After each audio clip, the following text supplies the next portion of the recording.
Hey, everybody, it is Trags Mike Petraglia alongside Richard Skinner. We know him better as Skinny of Local 12 and Local12.com. And this is the Jungle Roar Bengals postgame podcast. The Bengals finally put out of their misery, their season put on ice, if you will, on a frigidly cold day. The second coldest game ever at Paycor/Paul Brown Stadium. Game time temperature was 10 above. There was a game in the stadium's first year against the Jacksonville Jaguars. And Skinny, I can see you nodding your head. You probably remember it. It was actually a 17-14 victory, December 14th of 2000. That game time temperature was 9 above. So this was the second coldest game ever. And the Bengals played like a team, frankly, today, save for a few good defensive series on the afternoon and a few sacks by Miles Murphy. Looked like they didn't want to be on the field at all. No, and you know, I never believe in pro athletes completely checking out because that's how you get hurt. But it felt like today it was literally like going through the motions. I never thought I would see a Joe Burrow-led offense look like that. You had a couple of Jamar Chase drops. They weren't easy plays, but, I mean, Jamar Chase is an elite receiver who catches everything, and he had one go off his hands on a high pass for an interception. The offensive line didn't play as well as it's played of late. The Bengals didn't run the ball as well as they have of late. And it just felt like, especially once it was 14-0 at the half, that second half felt like nothing more than just playing out the string. No sense of urgency getting in and out of the huddle. No sense of urgency doing things play-wise. One point they're down 17-0. It looked like they were willing to check the ball down the field, which you couldn't do at that point. You needed chunk plays. And I get some of it's probably Joe Burrow trying not to get hurt, the coaching staff trying not to get Joe Burrow hurt, but the optics of it were horrible. This is the way this miserable season on a miserable day should have ended, miserably. 24-0 was the final score. The Ravens improved to 7-7. If they get some help for the Miami Dolphins in Pittsburgh on Monday night, they could wind up back in a tie for first in the AFC North. The Bengals are officially eliminated 4-10 on the season, an absolutely inexcusable mark. Yes, Joe Burrow was hurt, but when you look up and down the roster, especially defensively, the way the team has played all year, and even this afternoon, when you took a look at the way the defense played on the final drive of the first half to allow that touchdown to Zay Flowers, they allowed 3 explosive plays, and then the touchdown, Flowers beats Geno Stone very easily down the left side on a fly pattern. That made it 14-0. That's when you knew really the game was over. But to start the third quarter, the Bengals moved it to the 32-yard line of the Ravens. Then Burrow could not get anything done on third and fourth down. Fourth down pass off the hands of Mike Gesicki in the end zone. Ravens get it, march right down the field. Derrick Henry with a couple of explosive runs, back-to-back snaps. They get the field goal, 17-0. That was your ball game. What we really need to get to in this podcast, and I want to get to 2 people, well, 3 actually. Zach Taylor, of course, Joe Burrow, and have the Bengals finally killed the golden goose? And third, Jamar Chase. Would he make changes? He kind of hinted that he would. And also Jamar Chase, maybe in some of the most telling heartfelt remarks he's ever made as a Bengal, said maybe it's time for me to pick up Joe Burrow because he's done it so many times for me. You don't know what's on his mind. You never know what's on his mind. And I'm going to give you the opportunity here, Skinny, to select a beginning point. Of those 3 people, who do you want to focus on first? Let's go to Joe Burrow. Wednesday was obviously a surreal press conference, and I know people have tried to psychoanalyze that. We all have. I never believed it was Joe Burrow asking out of Cincinnati, any of those things that some of the national media jumped to. But I didn't think it was a Joe Burrow that said, guys, I'm tired of having surgery, rehabbing, coming back, and I worked my ass off to come back for this, and this is what I came back for. I'm not doing this anymore. You guys got to fix this. That to me was the message, clear as it could be. Whatever that fixing point is, whether it's Duke Tobin in the personnel department, whether it's Zach Taylor, whatever it is, there's a clear cut of, and I get the frustration of I can't do this anymore. I've done it long enough. I'm defeated. I'm beaten. I just fired my last salvo up in Buffalo.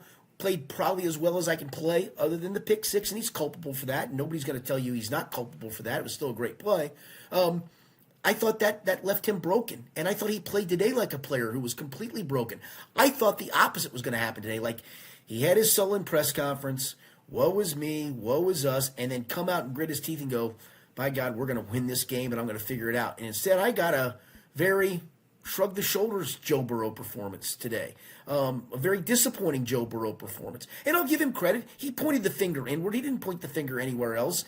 I think you asked it, Mike. I know somebody in the press conference asked it of does he think there need to be changes? He said no. I don't know if I completely believe that. It's a press conference answer, and that's fine. Sometimes you get the craziness of a press conference answer. You have to ask the question, though. I mean, I see correct. some of the responses on social media, and it's always, of course, dangerous to do this. But, what kind of questions are those? What do you expect? Well, they're questions that have to be asked, no matter how rote the answer might be. Because you may get an honest answer. You may get I'm not doing this without changes. So he gave the stock answer. I mean, right. I asked him, do you even want to play in the last 3 games? He said he did. I'll take him at his word for that. And I think he does. I don't think you want to go out on this note to the 2025 season the way you played today. But, Mike, something's not right. I mean, no matter how many wants to look at this, something's not right. Well, and I asked this question, and I think it got misconstrued, and I didn't do a very good job asking it. But I'll take the bullet here. When I asked Joe Burrow about the play of the Bengals, especially the last 2 seasons, going in the wrong direction. They were 9-8 last year, missed the playoffs. They're 4-10 this year. The franchise is not headed in the right direction, no. Despite what Burrow said after the game today, saying, well, I do think we are close. We're not that far off, is what he said. And then I said, okay, Joe, the team's not headed in the right direction. Are you at all afraid of sliding down that same path? Clearly, he played at an MVP level last year. This year, that first half against Buffalo last week in Orchard Park, I don't think I've ever seen him play sharper. He was amazing in incredibly difficult conditions. But today, and given his comments on Wednesday, you start to wonder, is this Joe Burrow being Bengaled? And I hate it's cliche when you followed this team for the last 40 years to say he's another great player like Carson Palmer, like others who have been Bengaled. But you get that. That's the fear that enters my mind, and that's the question I wanted to ask him. Yeah, no, in fact, Mike, if I can find my column, the last 2 paragraphs of my column from Thursday, the day after Joe had his comments. Give me 1 second. I'm going to find this. Sure. Here we go. The last 2 paragraphs actually, I think, speak to what you said and also kind of the genius of Joe Burrow at times. And it was, perhaps Burrow was signaling that significant changes are needed within the organization before winning can return and before he can fully commit to being part of it. Or perhaps he's taken one step closer to being Bengalized, and there may be no coming back from that. And so I do think there's a genius to Joe Burrow, right? I mean, like the whole T. Higgins process last year was him on a public dais lobbying for his guy. Right. He's a smart guy. Nobody's going to denounce that he's not a smart guy. So maybe he was trying to say on Wednesday, guys, I can't. If you're not going to make changes, I'm not going to keep doing this whole injury, rehab, come back early. Or maybe it really is a step towards him going, I'm broken. I'm Bengalized. And today looked more Bengalized than anything else. I mean, it was alarming how bad it was. Alarming. If you'd have told me, and listen, I know T. Higgins didn't play, but they've played games without T. Higgins. They played games without Jamar Chase. Ravens. They scored 32 in Baltimore against and won without T. Higgins. So yeah, if it's multiple guys, I might give you multiple guys. They're missing one guy. Everybody else was injured. Chase Brown was there. The offensive line that's been playing well was there. Joe Burrow was there. Mike Gesicki's been back. Jamar Chase was there. So you had basically all hands on deck. I don't know if I could put up 41 points without T. Higgins, but I sure as hell can score a point without T. Higgins, and I should, and they didn't. And it never looked right today. No, and Joe Burrow, for the first time in his career, was shut out. 25 of 39, 225, no touchdowns, of course, and the 2 interceptions, just a 58.2 quarterback rating. And after the game, Kelsey Conway of the Inquirer asked the question, 3 years of missing the playoffs, do you still have confidence in the front office and the coaching staff? A lot of confidence. The follow-up, of course, from Kelsey, why do you? Because I know hard people work at it, and we have the right people. It starts with players playing better, and today it was me. He took accountability, but again, I think a lot of fans who are outraged at this team, who are just sick and tired of it, maybe they're considering canceling season tickets. They want to see real change. They want to see a general manager. They want to see somebody come in and build the defense like the Patriots did in New England. They blew the game today, the AFC East. We'll get to that maybe later. But the Patriots came in and overhauled their defense. Other teams have done similarly. The Steelers did that. The Ravens, to a part, during the course of the season, rebuilt on the fly. The Bengals sit back and go, ho-hum, this is what we got, and if we don't win, that's too bad. And it's infuriating. And I think it's one of the things that people deal with frustration in very different ways. Zach Taylor has almost always had a smile on his face, been very pleasant, at least with us. With Joe Burrow, I think he internalizes a lot, and I know I'm playing psychologist 101 here, but that's what I see from Joe Burrow. Yeah, I thought I was going to see the opposite performance from him today. I thought it was going to be one more, okay, I'm going to suck this up, and I'm going to grit my teeth, and I'm going to will us to win. And maybe he's come to that conclusion. I felt like after Wednesday, he came to the conclusion, I can't will us to win anymore. And then it played out in real time today. And that's the disappointing part. And I think back to that, the question of change. I can't, how you can't make changes of some kind, whatever that is, whether that's Zach, and I hate to see it, but whether that's Zach, whether that's the whole coaching staff, whether that's Duke Tobin, someone has to pay the price for 3 straight non-playoff seasons and the disaster that this one has turned into. Anything short of, I mean, Mike, I'll tell you what, I thought it was interesting today. And maybe they were all too cold. There was very little booing today. There was a little bit, but it's almost like I think the fans have all kind of chat like, you guys suck. You're not even worth booing. And Right. that's when it gets bad, man. That's when people go, you know what? I'm not, unless they're going to change, I'm not going to do it. And it's happened before. I've watched this cycle before. I can still remember the Crading Her Out in 2002 where they played the New Orleans Saints late in the year, actually won the game. But there was nobody. There were like 25,000 people probably in the stands. And at that point, they went, we got to make real change. We got to bring somebody from outside, not one of us. And it's when they hired Marvin Lewis. And again, we can argue the Marvin era. We can litigate the Marvin era all we want. Marvin did a lot of things to change the culture of this organization in a positive way. But they realized at that point, we have to do something different or we've lost this fan base. And let's not forget, now we're at the least stage of the game where the can keeps getting kicked down the road. And if it gets kicked down the road in a losing cycle, I think the fan base would simply go, to hell with you guys. We're not coming anymore. You keep begging and asking for this and that and this and that. And you don't do anything. Well, you know what? Neither are we. And I think you're close to that. Boy, you better do something this offseason. I'm just telling you, or you're not going to have a big season ticket base next year. You mentioned the name Marvin Lewis before the break there, Skinny. Want to ask you, Marvin Lewis coming back as a general manager or director of player personnel, would you sign on for that? No, not a chance. He has no experience in doing that. No. I want a bona fide. Why? Really? I want a bona fide. I want a bona fide GM who's done it before. I don't want a guy. No. Well, you're not going to get a general manager. That's my Here's the issue, and here's why I bring up the name. You have a trust factor with Marvin, and if there's one thing that he did get credit for his first time around, he was a terrific talent evaluator.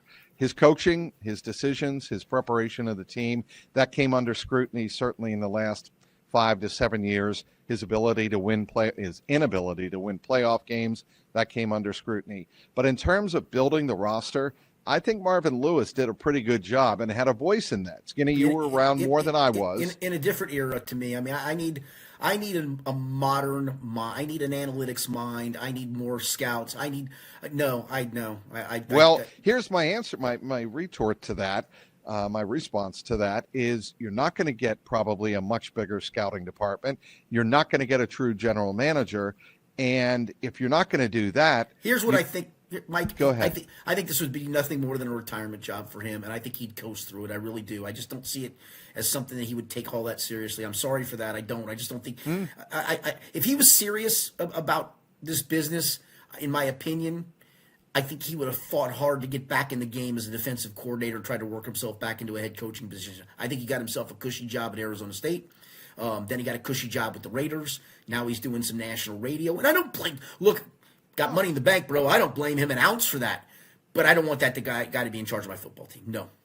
All right, let's move on to the guy that is in charge of the football team on the field, Zach Taylor. Your thoughts on his comments? I think I counted 20 times he said the word frustrating in his postgame. Fans don't want to hear that. They want to hear more accountability from the coaching staff, which he did give some when he talked about the play calling and when your team doesn't score, and there were many opportunities out there.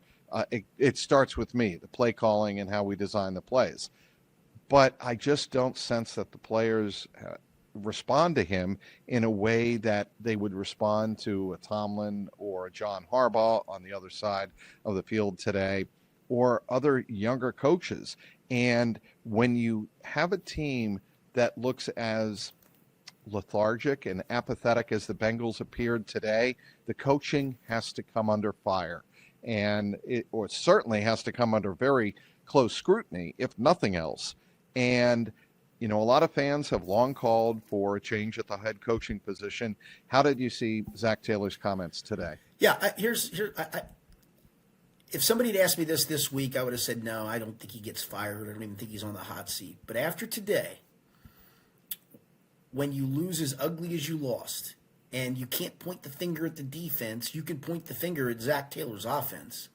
I think the seat just got really hot. I think he needs a good performance over the last 3 games, and to make sure his guys haven't checked out, because it looked like some of them had today.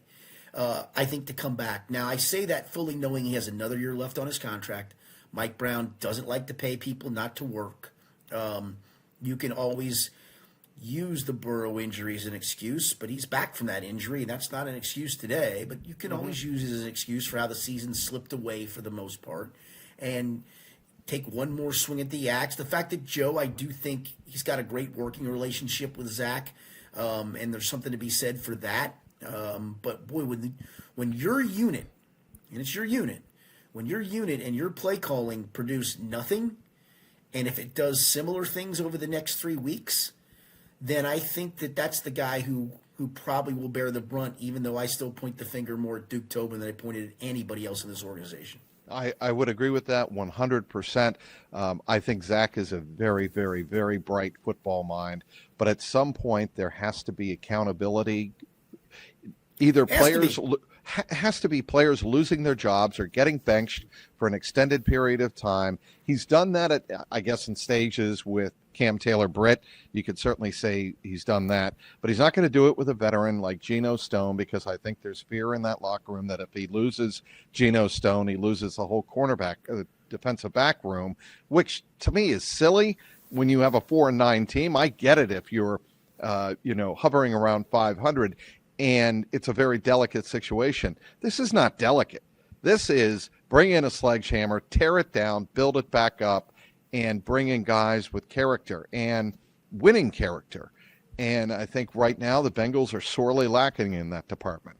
Yeah, I mean, I'd like to see, I don't think we'll see it, I'd like to see Tyson Anderson over the last 3 games. I don't think he's an answer. I don't, but I'd like to see it. I mean, at this point, now here's the point. You have nothing to lose now. Let's see what these guys can do. This is extended preseason for 2026. Let me see some McKinley Jackson. What does that look like for extended snaps? Probably not going to look good, but I'd like to see it. Some of those young guys, see some of that stuff. I'd like to see some Josh Newton. I know it's probably not going to look good, but I need to see it. I need to see, what do I have in these guys? Can they help us moving forward? Because I know what I've got in these other guys. They're not going to help us moving forward. So what difference does it make? No, and Skinny, I think, when you read the body language of Zach Taylor, he looked pretty frustrated. He looked at a loss because he knew that the questions were going to come at him pretty fast and furious, and he knows the team is a joke right now. And he's going to say all the right things to try and defend his players. But, I asked Zach, why do you think there shouldn't be major changes on your staff in the organization based on what just took place? And he, just gave, the answer, we have the right people. Well, no, you don't have the right, you don't have the right people. No. And I think Skinny, let's take a moment right now to discuss the internal battle going on from, as you understand it, and you talk to a lot of people, between the coaching staff and the front office, and how you see that going forward into the off season. Because to me, that is one of the primary storylines of how this Bengals team takes shape for next year. I think there was no better example than Jermaine Burton. I think Zach Taylor, if he had his druthers, would have cut him back in training camp. And they made him stick around, and the kid could never get active, and he still was missing meetings, and they were still trying to deal with it. I know for a fact there was a game earlier this year they were going to try to play him. And what happened? On either the Friday or Saturday, I think it was the Friday, he doesn't show up again. And so scrap it again. I don't know how much he was going to be used, but they were going to try to get it. Couldn't do it. This last time going to Buffalo, can't make it for the team trip, and they end up, finally it was the last straw. But I think that's the example right there of the disconnect. And I don't think that was a Duke Tobin. I think that's a Mike Brown call, that he thinks he's Father Flanagan and he's going to save all these poor lost souls. Some of them, buddy, old man, you can't save them. You just can't. And this is a business, and I know I feel that Mike at least has some empathy for people, and that's great. But in this business, you either have players who can help you win or you don't. That's what it comes down to. And when guys are like that, you just got to cut bait at that point. And he wasn't willing to do it. And the coaches had to answer for it. And Zach had to answer for it. And it was embarrassing for all involved. And listen, Zach was the one that looked excited on draft night when they got Jermaine Burton. So pounded the table. Zach's culpable for some of this too. But I think at some point, to his credit, he was like, screwed up, got to get rid of him. And they wouldn't let him do it till the longest time. And so I think there is a disconnect there. And I don't know how this gets fixed without maybe sweeping changes across the board. I just think you have to start with a bona fide buck stops here general manager who's accountable for the roster. The coaches are then accountable for coaching that roster, and then we can figure out where the accountability lies. Right now, we all point our fingers in every different direction. I don't think we're wrong, because I think every different direction has a piece of the pie that is messing with this, but we really don't, and I think that's part of the frustrating part of, I'd like to know where the buck stops. Nobody knows. No, nobody does know, and I don't know if we ever will know where the buck stops in the organization. Let's move on to Jamar Chase. In the locker room, he said a number of poignant things. First of all, Skinny, your thoughts and his comments about maybe it's time for me to pick up Joe Burrow because he's picked me up so many times. You never know what he's going through. What was your reaction to that? Yeah, it's a little different, right? Because those guys have always been tight in their relationship, but I don't think they're boys off the field, but they're certainly their professional relationship has been tight. I think he sees a guy hurting at the moment. Jamar's always an interesting cat in that regard. He reads the room pretty well, and I think he sees a guy who's hurting in a lot of different ways. I think he picked up on that vibe probably Wednesday, tried to slough it off a little bit when he talked on Thursday, like, oh, it's all you guys. No, it really wasn't. It was your guy saying a lot of stuff that was kind of sullen, and I think now he realizes after watching today of, my guy's in trouble. I gotta figure out a way to fix my guy, because my guy right now is a mess, and he is. Well, how broken do you think Joe Burrow is? Very, very. I thought he was on Wednesday, but like I said, I thought that was more maybe getting it off his chest, making a point, like I said, of we got to have some changes, man. I'm not going to keep doing this stuff if you're going to not help me as well, organization.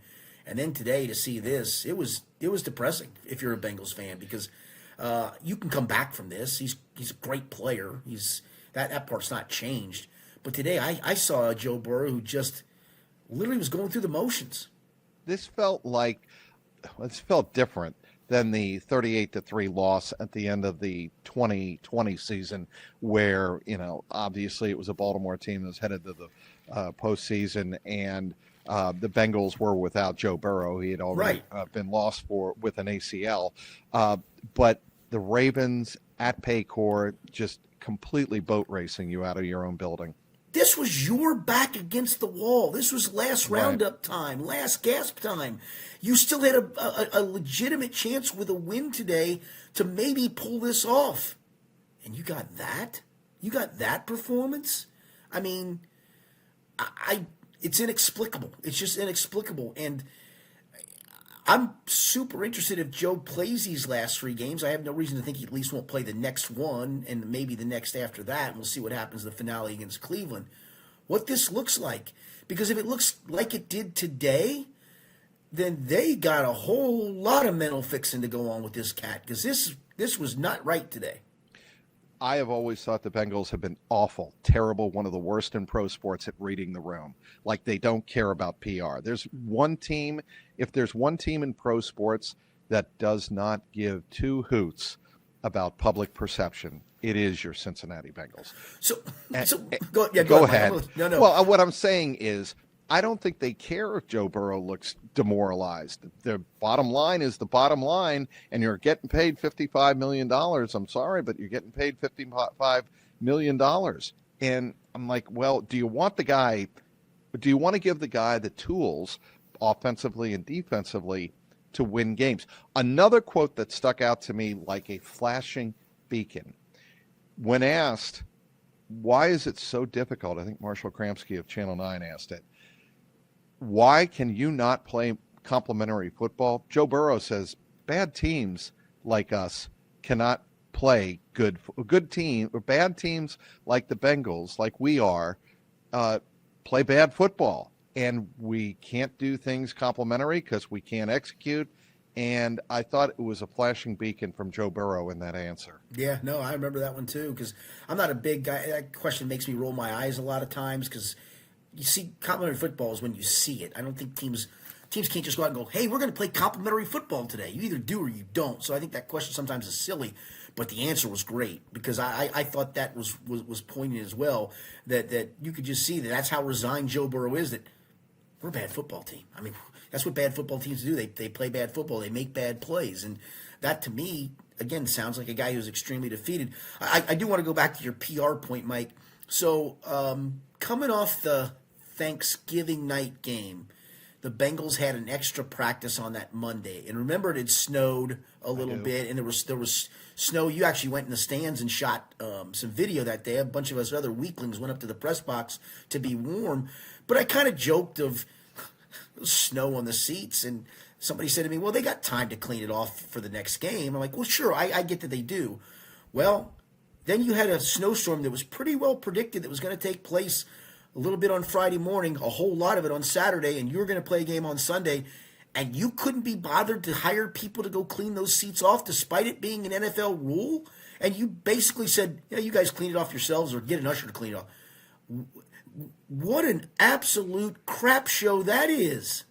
Okay, Skinny, the team did respond to the Inquirer and to Kelsey Conway, and they did put out a statement regarding that. And essentially, and I'm paraphrasing here, but what they said was there was plenty of support personnel to help fans if they needed their seats. They all needed it. They all needed it, and you shouldn't be. It shouldn't be something that the fans have to go out and seek. You should be proactive in servicing the fans who actually bothered to come out in 9-degree weather and watch your team play. Well, and then there was another chunk of fans that couldn't even get in the game because of either a gate snafu or a ticket scan snafu. So there they are standing out in the cold trying to get in the game.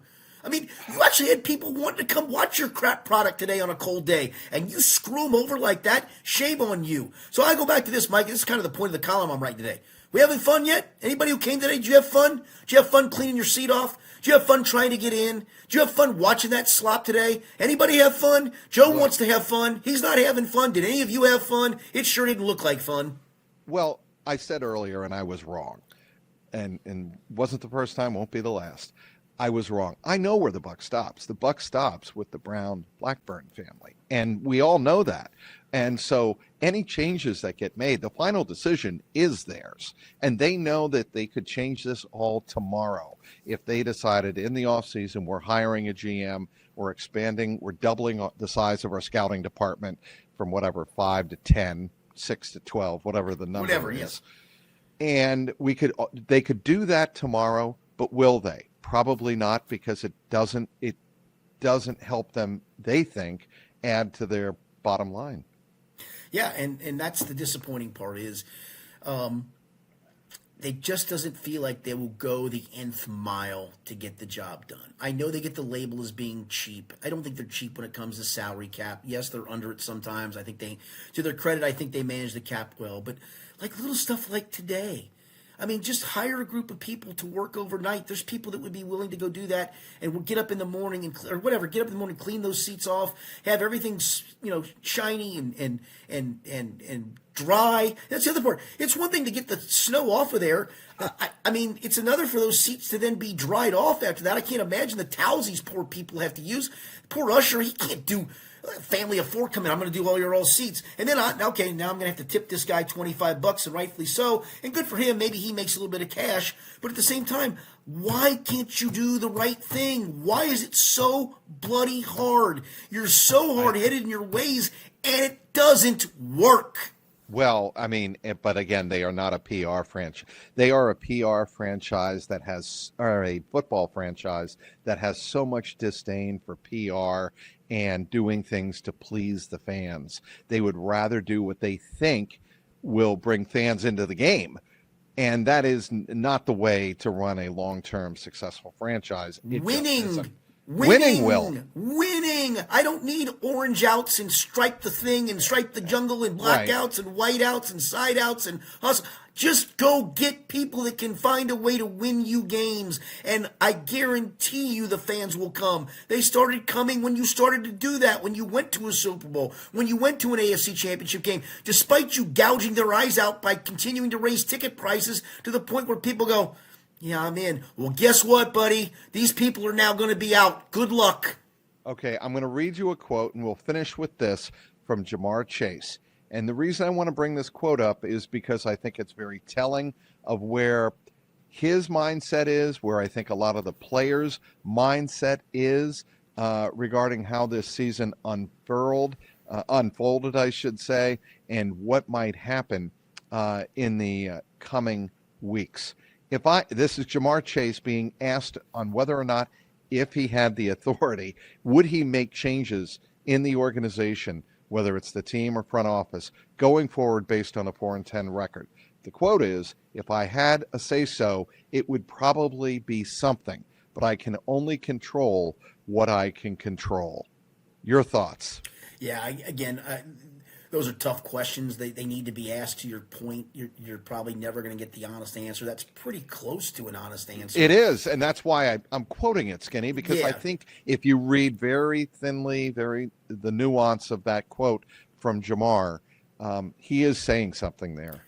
Yeah, and that's the thing. Does he think it's above Zach? Does he think it's Zach? Does he think it's the coaching staff, including Zach? That's the part that makes it hard to read between the lines, right? Because I don't know. He's not wrong. I think that's what we're talking about. Is change has to be made, but where does that change come about? And I don't know if Jamar knows where that change comes about or where he's hinting where that change needs to come about.